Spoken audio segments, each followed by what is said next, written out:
Sutra. Their names were Anatta Kaunidya Mahakashyapa, Uruvilva Kashyapa, Gaya Kashyapa, Nadi Kashyapa, Shariputra, Great Maudgalyana, Mahakatyayana, Aniruddha, Kapina, Gavampati, Revata, Bilindavatsa, Vapula, Mahakaushtila, Nanda, Sudarananda, Varna Maitreyanipura, Saputi, Ananda, and Rahula, and other great arhats such as these, whom the assembly knew and recognized. Commentary. Above have been listed the names of 21 disciples who were among the 12,000 bhikshus present in the assembly. Their names were Ayinata Kaundinya. Ayinata Kaundinya was the first person whom the Buddha took across. He was one of the first 5 bhikshus. Shakyamuni Buddha sat beneath the Bodhi tree, and one night he saw a bright star and awoke to the way.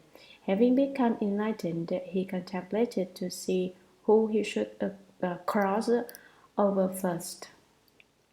There are so many people in the world, he thought. Who should I say first? When the Buddha first accomplished the way, he sighed and said 3 times, "Strange indeed, strange indeed, strange indeed." What was so strange?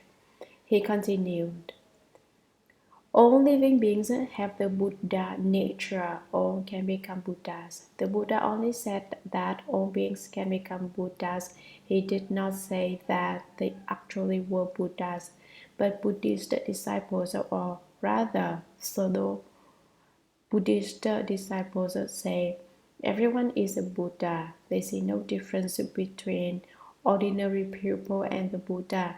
This is a case of the blind leading the blind and blinding the eyes of man and God.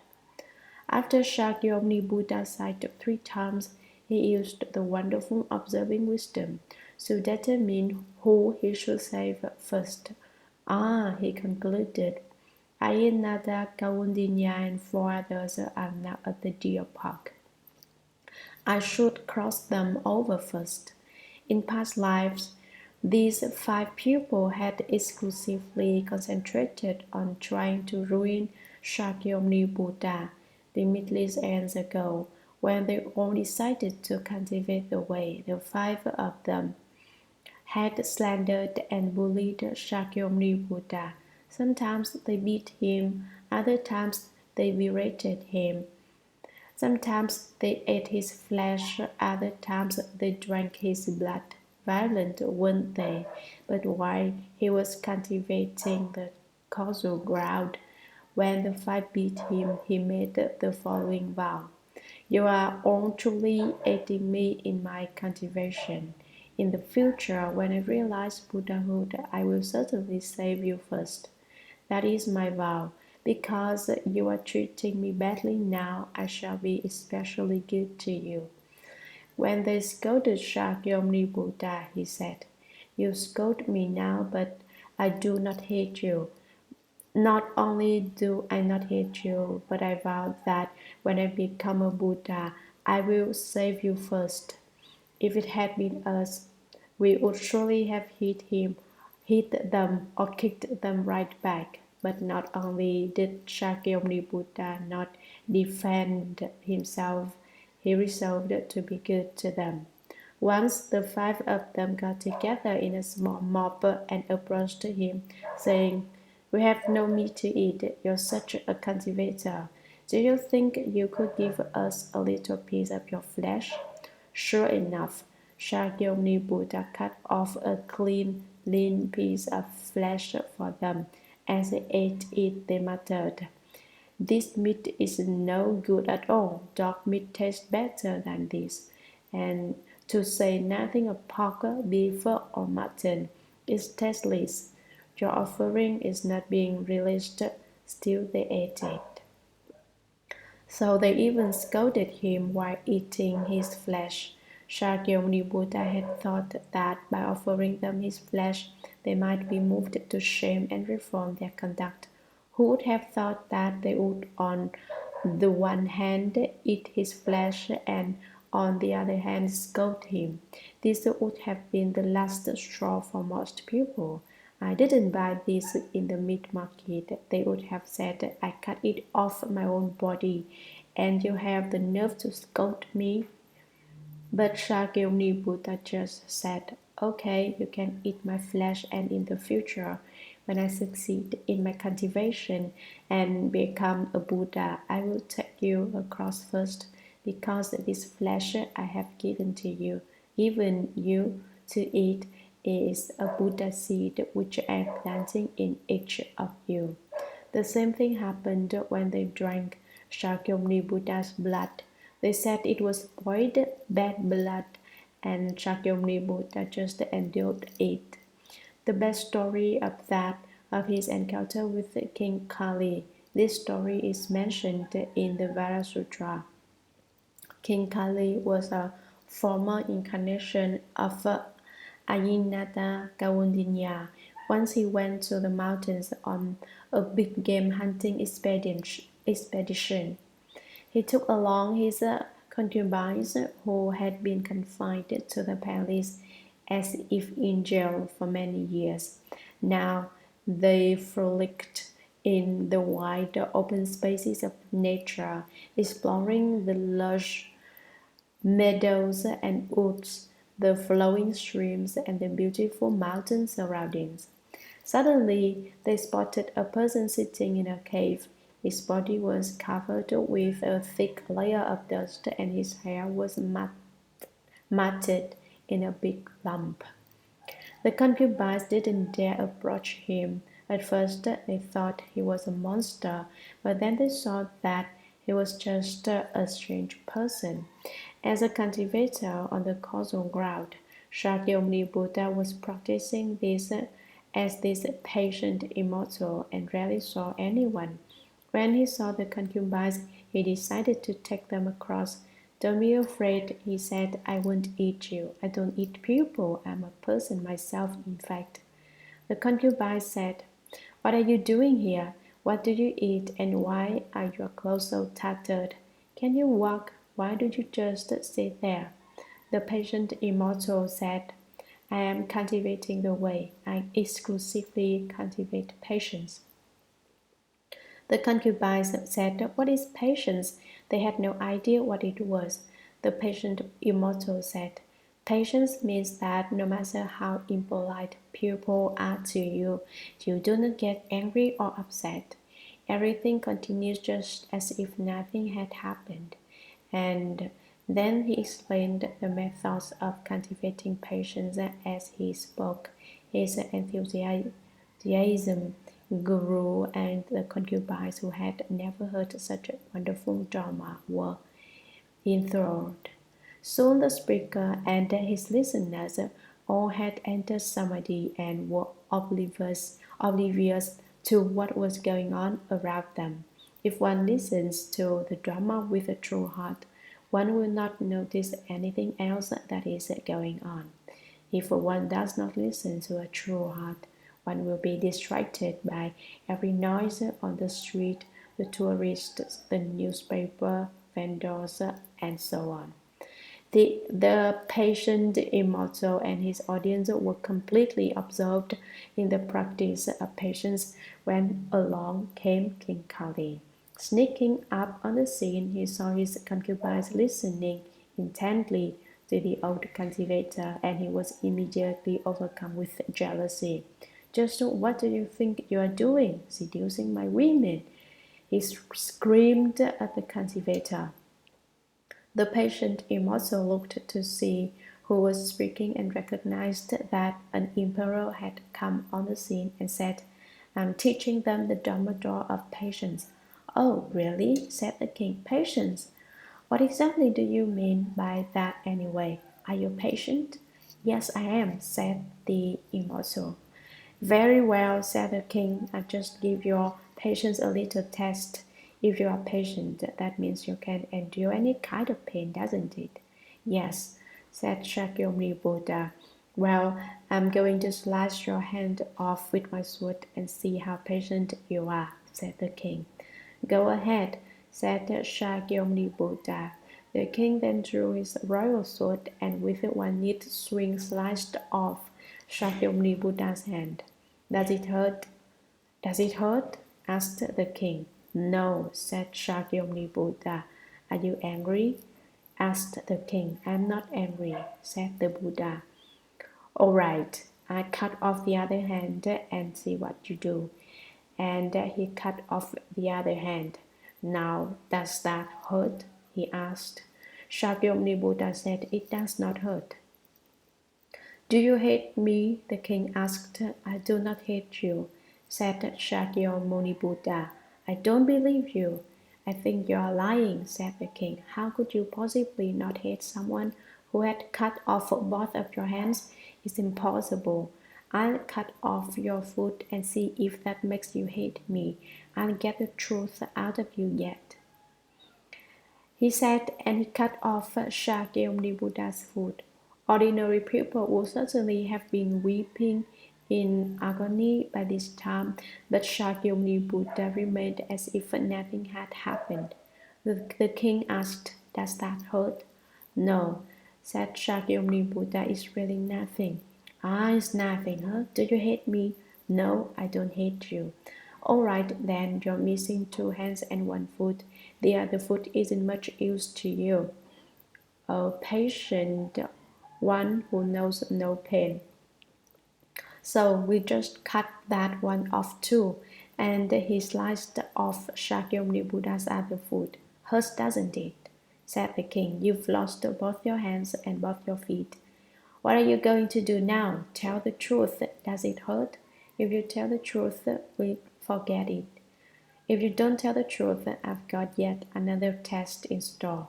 Shakyamuni Buddha said, it still doesn't hurt. Do you hate me? No. The king said, that's just what you say. You don't dare admit that you hate me because I'm a king. No matter how much it hurts, you continue to lie because you don't dare to tell the truth, right? Wrong, said Shakyamuni Buddha, and if I truly don't hate you, my hands and feet will grow back on my body. If I do hate you, my hands and feet won't grow back. As soon as he said that, immediately his hands and feet grew back as if they had never been severed. Then all the Dharma protectors and good spirits flew into a rage and sent down a great hailstorm, which pounded King Kali unmercifully. Shakyamuni Buddha interceded on the king's behalf, saying, don't blame him. He just came to test me and aid me in the accomplishment of the way. In the future, when I become a Buddha, he is the first person I am going to take across to Buddhahood. He shall be the first to be enlightened. In fact, King Kali, in a later life, became the Bhikshu Ayinata Kaundinya, the first person Shakyamuni Buddha caused to become enlightened. Therefore, Ayinata Kaundinya's name means understanding the original limit. It also means the first to be liberated, for he was the first to become enlightened. Mahakashyapa. Maha means great. Kashyapa, his family name, means drinking light or waves of light. It also means great total clan, for it is said that when his ancestors were cultivating the way, they saw a big turtle with a chart on its back, and from this took their family name. The Chinese would consider the name turtle to be an insult, but Kashyapa's name nonetheless means big turtle. Kashyapa's personal name was Pipala, which is the name of the tree to which his parents prayed in order to have their son. Drinking light doesn't mean that he actually drank light, of course. It refers to the fact that Kashyapa's body emitted a light which outshone and seemed to drink up all other light. Where did the light come from? Kashyap's wife also left the home life and became the Bhikshuni Purple Golden Light. Long ago, after the Nirvana of Vipassana Buddha, she was a poor woman. One day she came across the ruins of a temple and stupa. Inside, she saw a Buddha image. Someone had put a straw hat on it to protect it from the wind and rain. In the springtime in northern China, where I come from, the women in the household weave these straw hats and sell them in the city.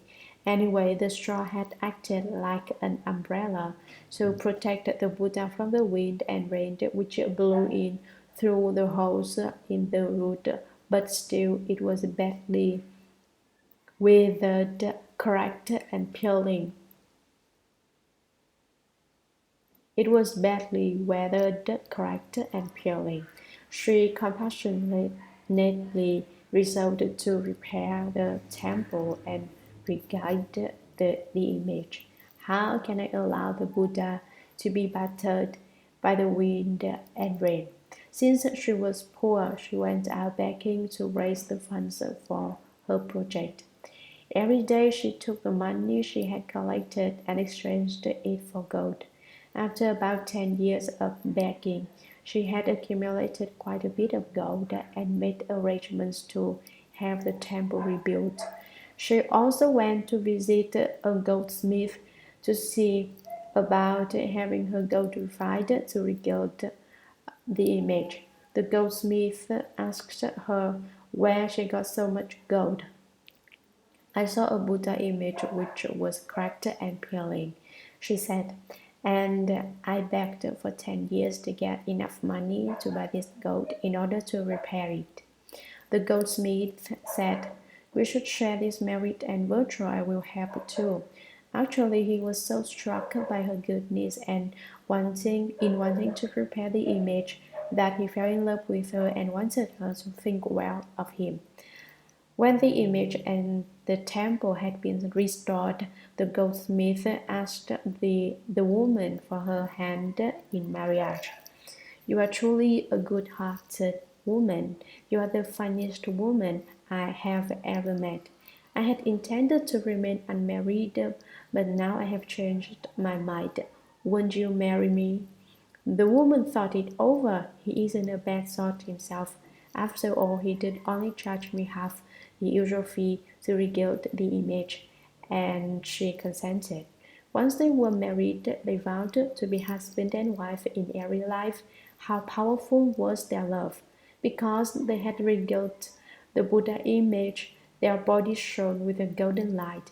Thus, Kashyapa's name means drinking light, because his light swallowed up all other light. From the time of his birth, Kashyapa's body put forth golden light. When he grew up, his parents wanted him to marry, but he said, the woman I marry must shine with golden light just like I do.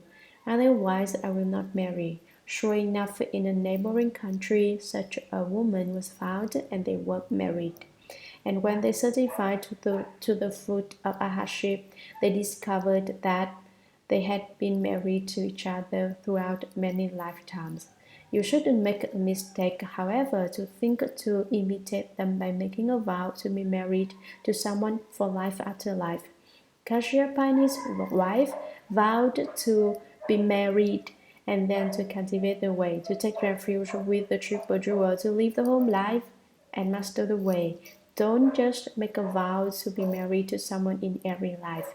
If you do, you'll just get farther and farther off the track until you finally end up in their house. You must cultivate the way.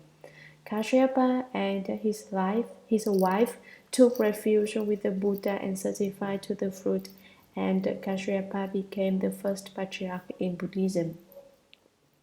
If you would like to meet Mahakashyapa, he is still in this world.